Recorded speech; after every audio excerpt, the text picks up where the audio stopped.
ఇన్ని చట్టాలు తెచ్చినా ఆడపిల్లలపై అఘాయిత్యాలు అత్యాచారాలు ఆగటం లేదు. తాజాగా అనంతపురం పరిధిలో ఒక మైనర్ గర్ల్పై అత్యాచారం చేసి హత్య చేసిన ఘటన తీవ్రంగా కలిచివేస్తుంది. ఈ ఘటన గురించి మనతో మాట్లాడేందుకు అమ్మాయి తల్లి ఉంది. మనం మాట్లాడే ప్రయత్నం చేద్దాం. ఏం చెప్తుందాం అనేది కూడా. మీ అమ్మాయి ఎప్పుడు మిస్ అయింది, పోలీసులు ఏం చెప్పారు, ఏం జరిగింది ఘటనలో? మంగళవారం నైట్ పోయింది సార్. మంగళవారం నైట్ పోయింది, 9:30 కాడ పోయింది. తర్వాత నేను బయటికి బట్టలు కుట్టేకేసేస్తానని పోయింది. అక్కడ ఇంటి పక్కలో ఉండే వాళ్ళు చూసినారంట, బైక్ ఎక్కిపోయిండేది చూసినారంట. కానీ వాళ్ళు మాకు మాట చెప్పలే. ఆ టైంలో చెప్పుకోకున్నట్లే. మళ్ళీ ఆ రోజు నైట్ బస్ స్టాండ్కి రైల్వే స్టేషన్ అన్నీ చూసినాము, దొరకలే, ఎక్కడ లేదని వెనక్కి వచ్చినాం. మళ్ళీ స్టేషన్లో పోయి బుధవారం మార్నింగ్ పొద్దునే పోయి మళ్ళీ కేసు పెట్టినాం. వాళ్ళే మంగళవారం నైట్ చెప్పినాము, మళ్ళీ బుధవారం నుంచి తిరుగుతూనే ఉన్నాం. వాళ్ళు ఏం చెవులాగా వేసుకోలే. బిల్లు వస్తుంది, అది చెక్ చేసింది, లిస్ట్ వస్తుంది లూజ్గా వదిలేసినారు. వస్తుందని లూజ్గా వదిలేసినారు, పట్టించుకోలేదు సరిగా. ఈరోజు చూస్తే కుడేరిలో వాళ్ళు ఫోన్ చేసి అక్కడ అమ్మాయి ఉందని చెప్పింటే ఈరోజు మా పాపకి ఇట్లా గుర్తు పట్టుకోకున్నట్లు చేసినారు. వాళ్ళు కుడేరి నుంచి వాళ్ళు పోలీసు వాళ్ళు పిలుచుకొచ్చినారు ఆ పాపని.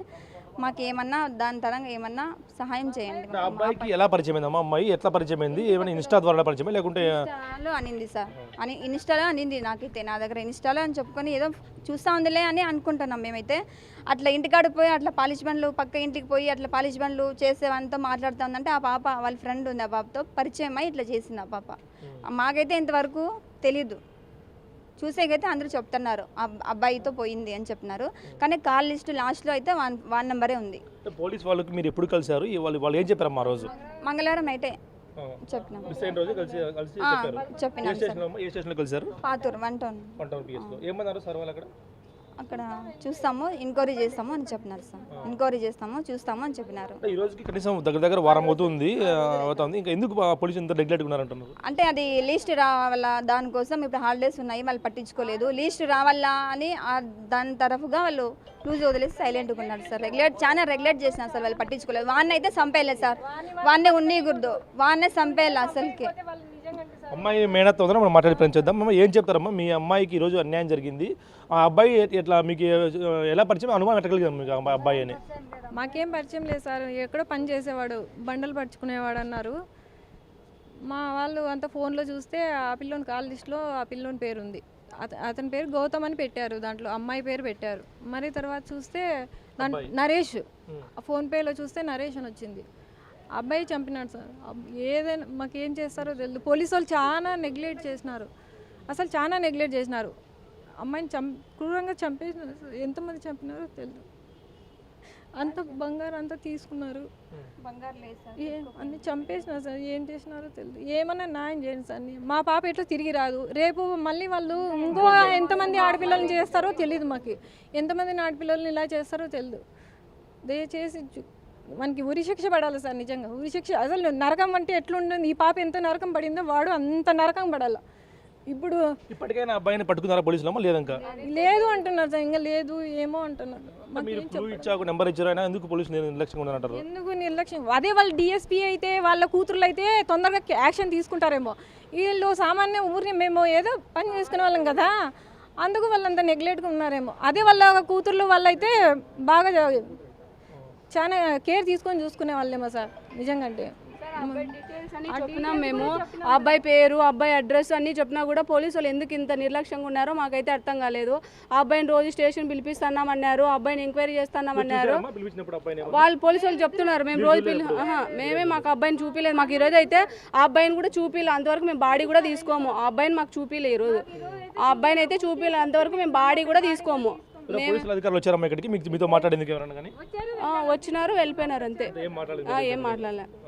ఆ అబ్బాయిని అయితే చూపిలే. మాకు పలానా అడ్రస్, ఆ అబ్బాయి పేరు చెప్పినాము, 4వ రోడ్లో ఉన్నారని చెప్పినా కూడా ఆ అబ్బాయిని పట్టుకొచ్చి అబ్బాయికి తగిన శిక్ష వేసింటే అబ్బాయి ఒప్పుకునేవాడే కదా. ఆ రోజులైనా అబ్బాయికి వాళ్ళు ఏం చేయకోకున్నందుకే కదా అబ్బాయి చెప్పలేదు.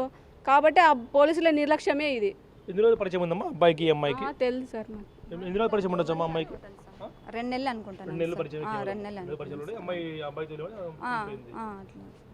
కేవలం సామాజిక మాధ్యమాలు 2 నెలల పరిచయం ఆసరాగా చేసుకొని ఒక యువతిని లోపరుచుకొని అత్యంత దారుణంగా కిరాతకంగా హత్య చేసిన ఘటన తీవ్రంగా కలిసివేస్తుంది. మరికొంతమంది బంధువులు మనం మాట్లాడిద్దాం.